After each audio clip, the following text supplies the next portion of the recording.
Валерий Лобановский. Оказывается, совсем неплохо. Labay. Assalomu alaykum dada. Ha, va alaykum assalom.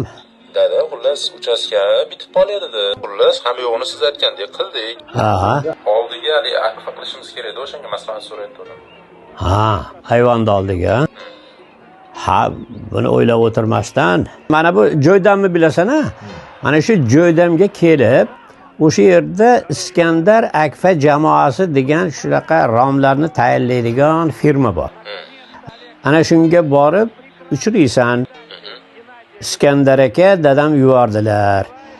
Eng yaxshi romlardan bizga tanlab berar ekansiz desang, eng zo'rlarini tanlab chiroyli qilib olib beradi-da. Olib borib o'rnataverasiz-da, o'g'il. Xo'p bo'ladi dada, rahmat, uzr bizda qoldim. Esingdan chiqmasin. Xo'p dada. Iskandar Akfa jamoa. Xo'p bo'ladi. Ho.